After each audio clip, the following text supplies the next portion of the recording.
Hola familia, en esta tarde queremos darle la bienvenida a nuestro estudio del libro de Romanos. Si esta es su primera vez uniéndose a nosotros, bienvenido. Este año hemos decidido estudiar este libro y sabemos que Dios tiene algo preparado para nosotros a través de nuestro estudio. Les invitamos a que si usted esta es su primera vez, por favor déjenos saberlo. Queremos poder unirlo a un grupo para poder dialogar precisamente las lecciones de las que estaremos hablando. Así que por favor mándenos un mensaje para poder hacer eso y ayudarle con eso. El día de hoy nos toca la primera lección en el primer capítulo de Romanos. Así que esperamos de que usted ya haya leído esto en su casa, que ya lo haya estudiado por sí mismo. Es más, es parte de nuestro programa, de nuestro estudio. Por eso es que tenemos esos cuadernos donde usted puede estar estudiando por sí mismo primero antes de escuchar nuestra lección. De modo de que usted tiene preguntas, de que usted tiene ya en mente de lo que vamos a estar hablando a través de este estudio. Así que por favor, hágalo, estudie por sí mismo antes de venir y estudiar juntos la palabra del Señor. Muy bien, vamos a empezar el primer libro de Romanos. Dice así, versículo 1. Pablo, siervo de Cristo Jesús, llamado a ser apóstol, apartado para anunciar el evangelio de Dios, que por medio de sus profetas ya había prometido en las sagradas escrituras. Este evangelio habla de su Hijo, que según la naturaleza humana era descendiente de David, pero que según el Espíritu de santidad fue designado como el poder Hijo de Dios por la resurrección. Él es Jesucristo nuestro Señor. Por medio de Él y en honor a su nombre recibimos el don apostólico para persuadir a todas las naciones que obedezcan a la fe. Entre ellas están incluidos también ustedes a quienes Jesucristo ha llamado. Y el día de hoy nos vamos a enfocar solamente ahí, en esos primeros 6 versículos. Y tal vez usted dirá, pero en mi Biblia hay una parte que todavía sigue en esta sección, pero vamos a esperarnos. Y vamos a enfocarnos en verdad en esta introducción que Pablo nos da a la carta que él escribe a la iglesia en Roma. Antes de continuar, si usted no nos vio la semana pasada en donde dimos la introducción, ¿verdad?, todo el libro de Romanos, creo que sería muy bueno, de mucho beneficio que usted fuera y lo escuchara, porque tenemos que estudiar la Biblia en su contexto. Entonces, todo el contexto que hemos dado ya del libro de Romanos, el por qué Pablo escribe esta carta, a quién se está dirigiendo, lo tocamos la semana pasada. Así que si usted se lo perdió, por favor, vaya. Estoy seguro que le ayudará a comprender más de lo que está sucediendo aquí. Pero brevemente, el autor de este libro es Pablo y le está escribiendo esta carta a la iglesia que se encuentra en Roma. Y es muy importante saber de que Pablo no se le ha podido llegar a la iglesia en Roma. Él no conoce la iglesia de Roma, ha escuchado de ellos, conoce a gente que está en la iglesia de Roma, pero en sí él no ha llegado a Roma por sí mismo. Así que él está escribiendo esta carta y es importante que él se introduzca. Así que esta no es solo la introducción del libro de Romanos, sino que es la introducción que Pablo se da a sí mismo con la iglesia de Romanos. Y en esta sección, en esos primeros 6 versículos, nos estaremos enfocando en las 3 importantes identificaciones que Pablo hace, porque Pablo se introduce a sí mismo, dice quién es él. Pablo también introduce el evangelio y su ministerio. Esas son las 3 áreas en las que vamos a enfocar en esta tarde. Pablo cree que estas 3 cosas son de suma importancia para la iglesia y quiere que tengan claro esas 3 cosas. Así que vamos a estudiarlas en esta tarde. La primera, como dije, es su identidad. ¿Quién es Pablo? Y lo encontramos en el versículo 1. Dice, Pablo, siervo de Cristo Jesús, llamado a ser apóstol, apartado para anunciar el evangelio de Dios.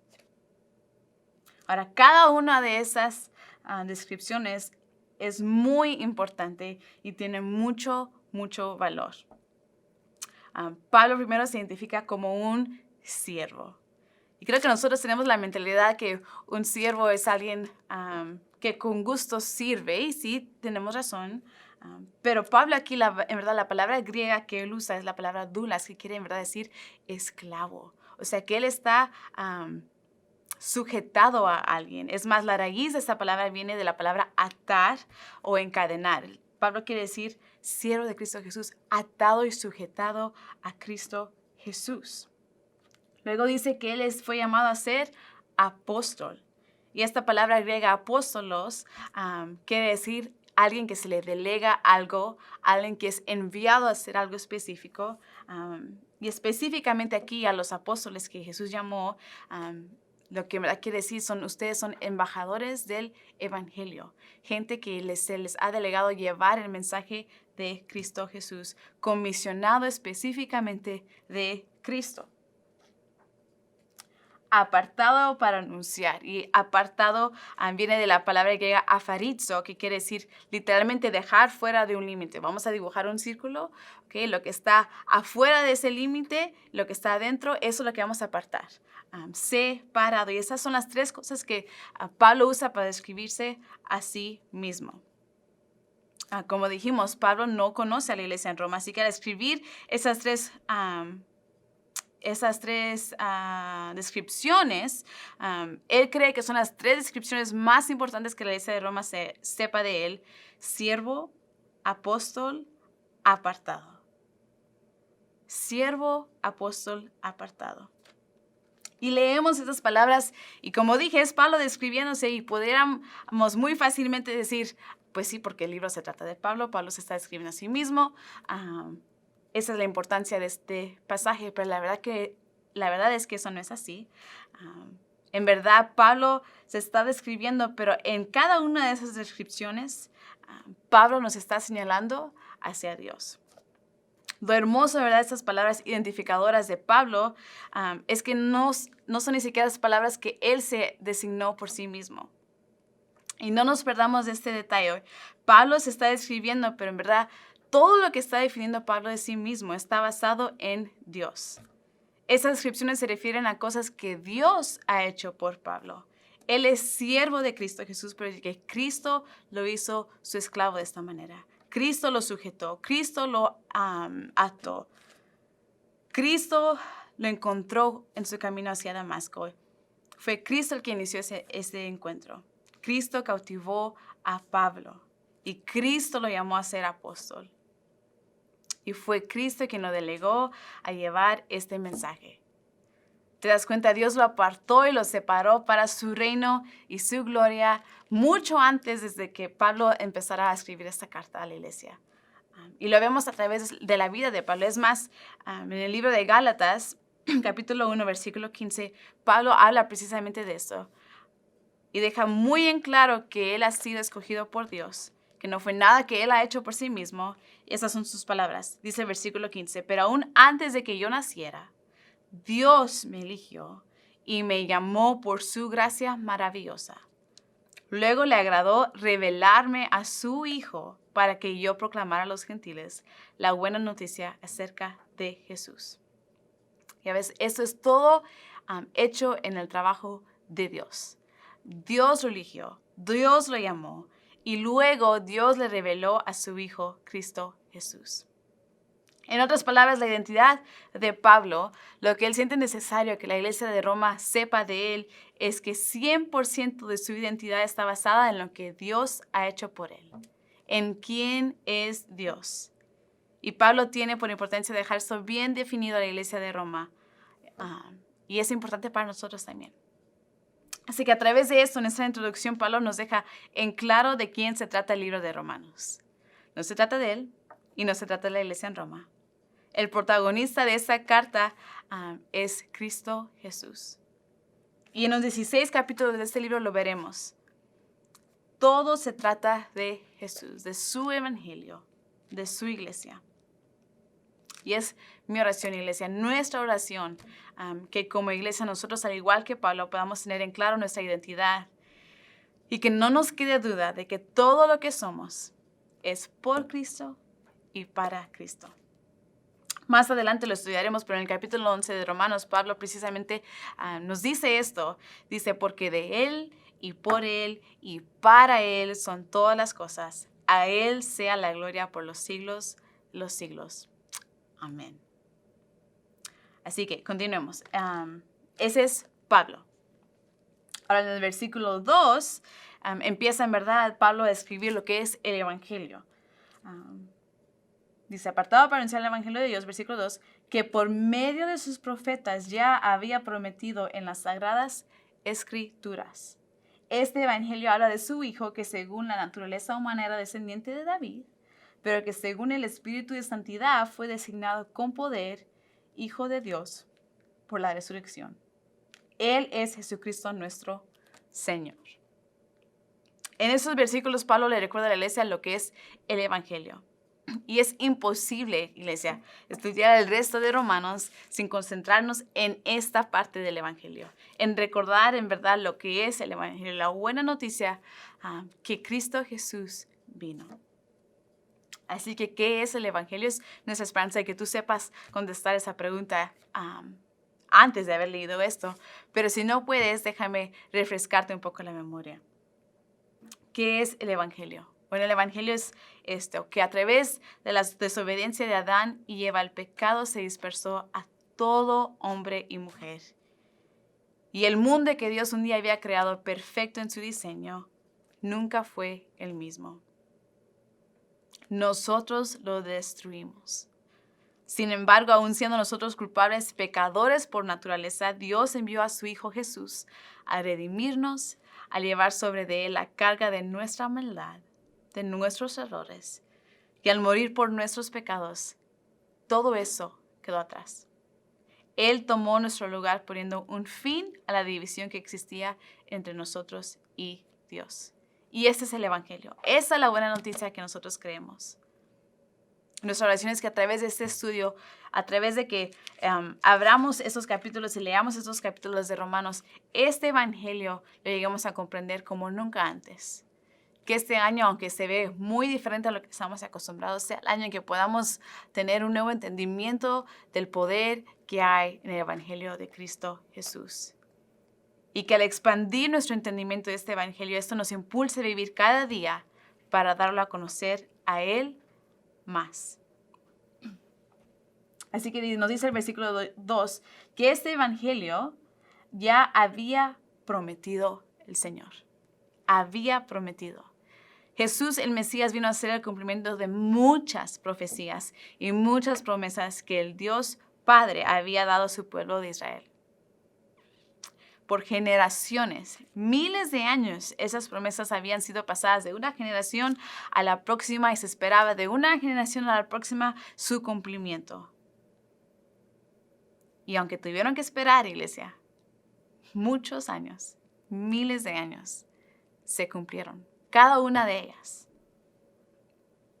Y Pablo hace referencia precisamente a eso. Quiere recordar a la iglesia de Roma, ¿saben qué? Al Cristo Jesús al que servimos es el Cristo Jesús que fue prometido hace miles de años. Y cada una de las promesas que Dios habló sobre de él por medio de su palabra y por medio de sus profetas, Él las vino a cumplir. Como dije, Dios es el protagonista de este libro. No solo del libro de Romanos, pero de la Biblia entera, desde Génesis hasta Apocalipsis, podemos ver a Dios, la Trinidad de Dios trabajando en cada página. Y aquí, en este corto versículo, una vez más, Pablo expone esta verdad. Dios desde el capítulo 3 de Génesis, cuando leemos en verdad que caímos nosotros, nuestros pecados quedaron expuestos. Desde ese momento, en el capítulo 3 de Génesis, el Señor había prometido derrotar a Satanás y a redimir a su pueblo. El momento en que sucedió la caída, Dios dice, hay un plan y vamos a lograr ese plan. Así que es un concepto erróneo pensar que el Evangelio, que la historia de Jesús comienza al voltear la página del Nuevo Testamento, Mateo capítulo 1. No, la historia de Jesús comienza mucho, mucho más antes de eso. Es más, la historia del Señor, la historia de Cristo, la historia del Espíritu Santo ha existido mucho más antes de que la humanidad existiera. El primer capítulo de Mateo no es el comienzo del Evangelio. Y para Pablo era importante que la iglesia de ese día supiera esto. Al igual que nosotros sepamos esto, que recordáramos que el Señor cumple todo lo que Él promete. Y Jesús es ese cumplimiento. Jesús era el Mesías que Israel había esperado. Ahora sigamos. Este evangelio habla de su hijo, que según la naturaleza humana era descendiente de David. Una vez más, hijo. Pablo les recuerda a la iglesia en Roma de que Jesús es 100% hijo de Dios, el prometido hijo de Dios, confirmando la identidad en verdad de quién es Jesús y su naturaleza humana. ¿Por qué esas dos palabras en la misma oración? Hijo, habla de su hijo, pero naturaleza humana descendiente de David. Y es porque Pablo les está enseñando una vez más a la iglesia, ¿saben qué? Jesús es las dos cosas, 100% santidad, 100% Dios y 100% hombre. Descendiente de David, que una vez más era otra de las promesas que que el Señor les había dado, que el Mesías iba a ser descendiente de David. Así que Pablo una vez más les está guiando y recordando otra promesa cumplida, este hombre, hijo de Dios, 100% hombre, hijo de David.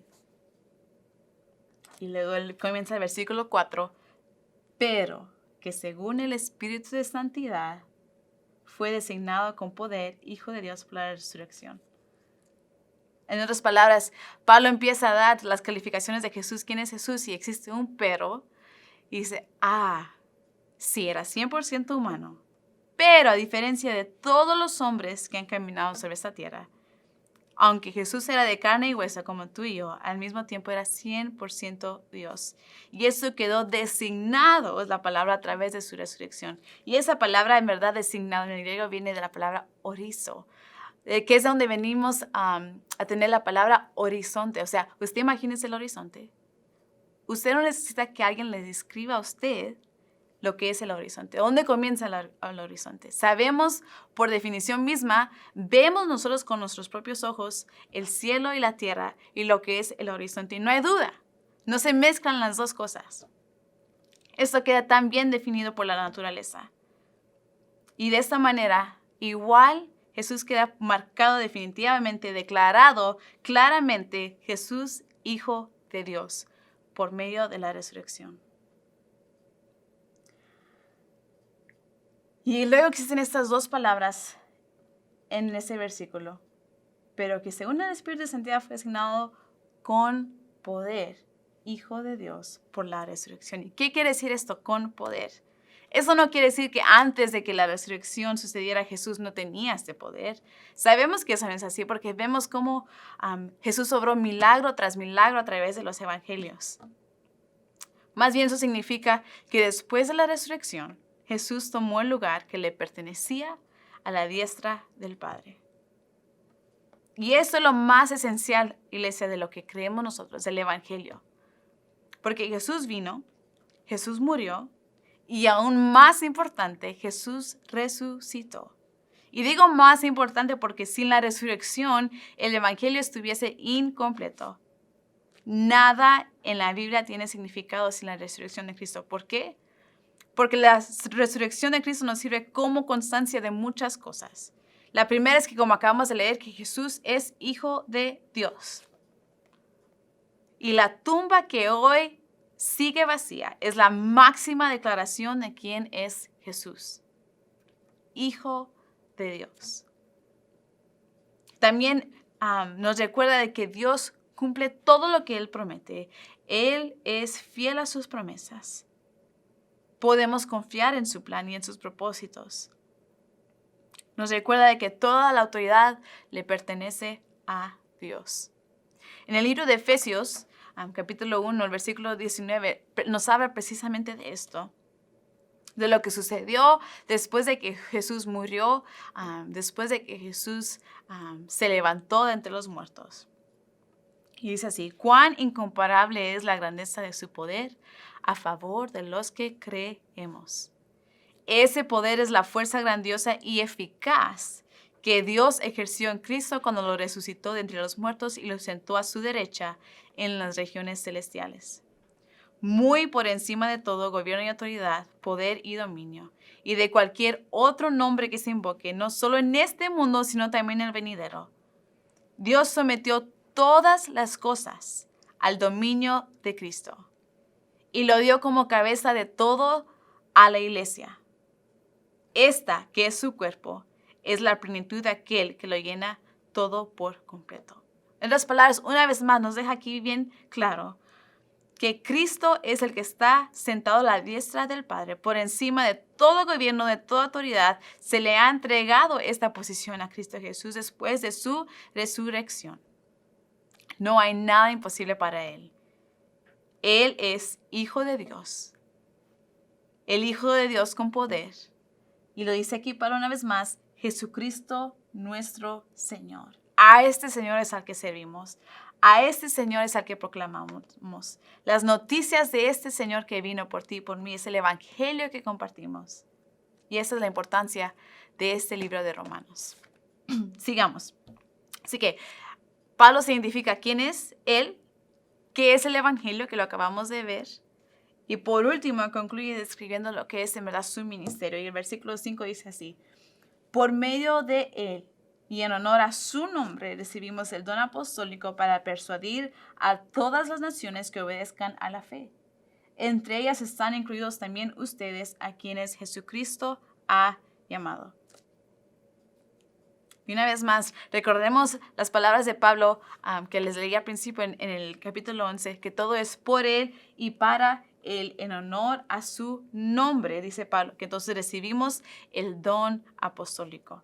El don que lo entendemos que este es un regalo, un llamado especial que se le ha dado a Pablo. Pero en verdad la palabra griega de don aquí es charis, que quiere decir gracia. Quiere decir bondad inmerecida. Hemos recibido a través de Cristo gracia y bondad inmerecida para poder compartir, persuadir a todas las naciones que obedezcan a la fe. Y una vez más, este don apostólico simplemente quiere decir el privilegio de poder ser mensajeros del evangelio de Cristo.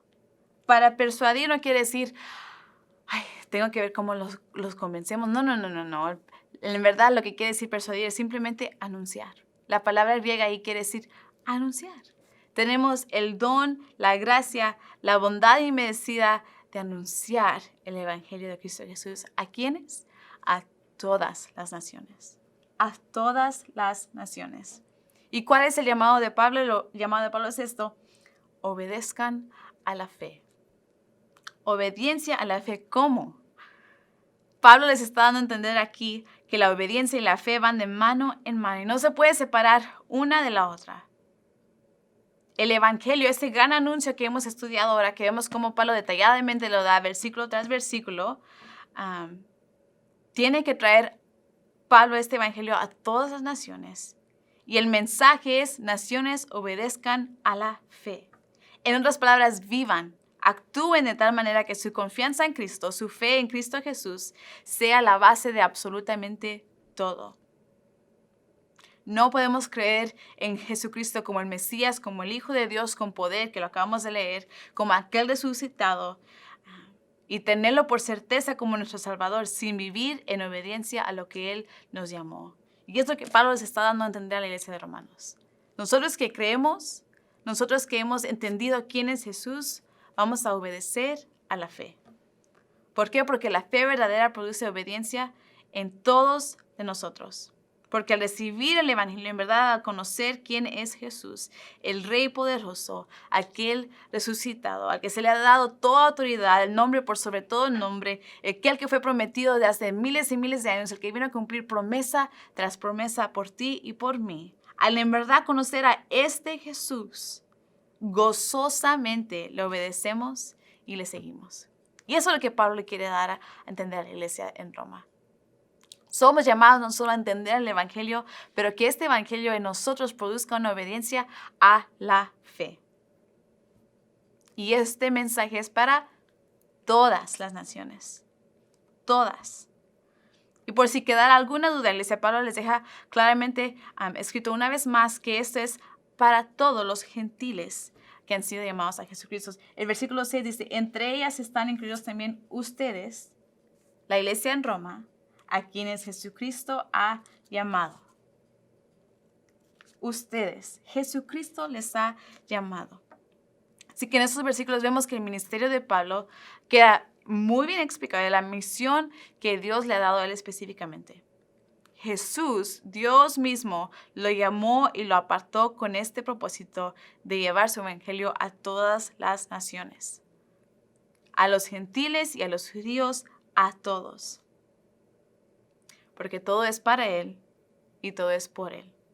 Y si Jesucristo les llamó, y si todo es en honor a su nombre, creo que ahí también entramos tú y yo juntamente con Pablo al haber recibido esta bondad inmerecida al que se refiere, de seguir anunciando y llevando este mensaje a todas las naciones. Tú y yo recibimos este llamado de dar a conocer a Jesús, el Hijo de Dios, a todo el mundo también. Ahora, digo esto y en ningún momento quiero minimizar el llamado específico que Jesús le dio a Pablo como apóstol suyo. Creo que la palabra don en esta versión, en la Nueva Versión Internacional, está ahí y está ahí correctamente para distinguir la gracia especial que Dios le ha designado a Pablo, que es de Pablo. Muy aparte del llamado de nosotros. Pero mi meta sí es simplemente que hagamos conciencia de que Jesús vino por todos. Y esto implica que la responsabilidad de compartir su evangelio también es para todos. Si esto no fuese así, si este no fuese el caso, ¿qué hacemos entonces con la Gran Comisión? ¿Acaso la Gran Comisión que Jesús le da a sus discípulos de ir y hacer discípulos a todas las naciones era solo para los 12 que estaban ahí? ¿Era solo para aquellos que caminaron físicamente con Jesús? Sabemos que esto no es así. Sabemos que esto es un llamado para todos nosotros. Y es más, la iglesia en Roma es precisamente evidencia de esto. El hecho de que Pablo no conocía a esta iglesia, pero que existe esta iglesia en Roma a la que él está hablando, significa que estas noticias, este evangelio de Cristo Jesús, vino a dar fruto en la vida de aquellas personas de tal manera que ellas compartieron este mensaje con otras personas. En vez de esperar de que Pablo llegara, nadie esperó, vamos a esperar a compartir el evangelio a que el apóstol Pablo llegue a Roma. No. La iglesia empezó porque gente empezó a compartir estas buenas noticias dentro de sí mismos. Compartieron el evangelio y fue así como se fundó la iglesia en Roma. Iglesia, déjame recordarte que si Jesús te ha llamado a Él y si tú le has conocido como Señor y Salvador, tienes una responsabilidad de seguir dándolo a conocer. Porque Jesús, al llamarnos a la salvación, nos llama al ministerio y esto es para todos. Así que hoy pidámosle al Señor que nos ayude a ser buenos mensajeros de su evangelio por honor a su nombre, como nos dice Pablo. Buenos mensajeros de su evangelio. Y recordemos qué es en verdad este evangelio. La buena noticia de Dios. De que Jesús vino. De que Jesús murió y llevó el precio por ti y por mí. Y que Jesús resucitó. Y dejó una tumba vacía que sigue vacía hasta el día de hoy. Esta es la buena noticia de Dios. El evangelio que es la promesa de Dios cumplida. Él lo vino a cumplir todo. Todo lo que Dios nos dice, todo lo que Él dice que va a suceder, así será. Porque Él cumple lo que Él promete. Él es un Dios fiel, es parte de su carácter y Dios nunca cambia.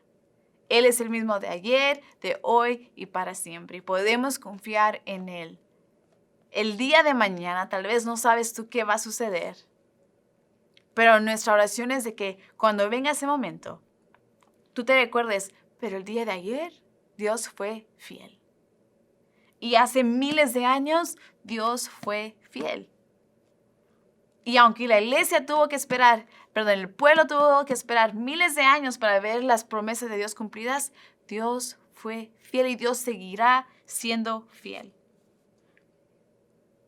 Este evangelio que se trata de Jesús, todo es por Él y para Él en honor a su nombre. Y este evangelio que nos lleva a una fe que produce una vida obediente a Jesús. una vida obediente a Jesús, a quien Jesús fue y a lo que Jesús nos dejó por escritos. Y de eso se trata la carta de Romanos. Más adelante lo seguiremos viendo cómo Pablo detalladamente les da más detalles a la iglesia en Roma sobre esto. Pero en su introducción aquí lo vemos todo. Vemos lo importante que es que nuestra identidad esté basada en la identidad de Cristo Jesús, en que Él fue el Hijo de Dios. Y vemos la importancia de reconocer este evangelio, de entender este evangelio, de poder compartir este evangelio para poder seguir compartiéndolo a todas las naciones. Porque todo es para Él, por Él y en honor a su nombre. Para anunciar a todas las naciones, vengan y obedezcan a la fe.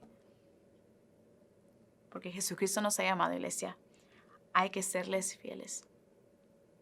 Es nuestra oración de que nosotros al leer esta introducción al libro de Romanos, seamos recordados de todas esas verdades. Que nuestra identidad, al igual a la de Pablo, pueda estar basada 100% en lo que Dios ha hecho, en quién Dios es. El Dios fiel, el Dios todopoderoso. Y que el conocer a este Dios todopoderoso nos impulse a querer entender mejor su evangelio y a querer compartirlo a otros de igual manera. Así que esa es nuestra oración para nosotros como iglesia. Que al estudiar el libro de Romanos podamos llegar a tener un conocimiento más profundo de este evangelio y poder compartirlos a los demás.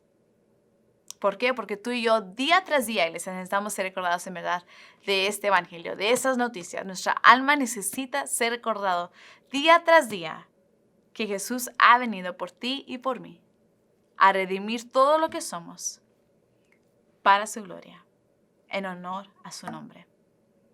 Vamos a orar en esta tarde. Señor, gracias.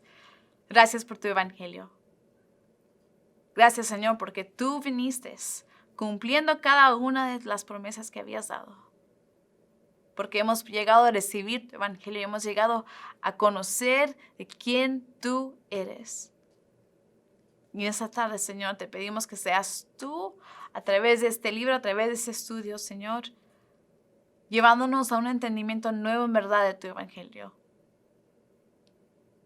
Padre, te pedimos que seas tú, Señor, obrando en nuestros corazones, expandiendo nuestro entendimiento de quién tú eres y lo que es tu verdad, para que nosotros podamos compartirlos a los demás, Señor. Para que podamos seguir compartiendo las buenas noticias de Cristo Jesús. Señor, y al hacer esto, ayúdanos, te rogamos, a vivir vidas que sean obedientes a la fe, obedientes a lo que tú nos has llamado, obedientes a tu palabra, a tu ministerio y a tu evangelio, Señor. Queremos vivir vidas que reflejen tu evangelio, tu verdad, tu gloria, Señor. Porque el mundo necesita de ti, todas las naciones necesitan de ti, todos necesitamos de ti. Así que ayúdanos a ser buenos ministros de lo que tú nos has dado, que es el mensaje de Cristo Jesús. Te lo pedimos todo en el poderoso nombre de Jesucristo, el nombre que es por sobre todo nombre. Amén. Que el Señor te bendiga, iglesia.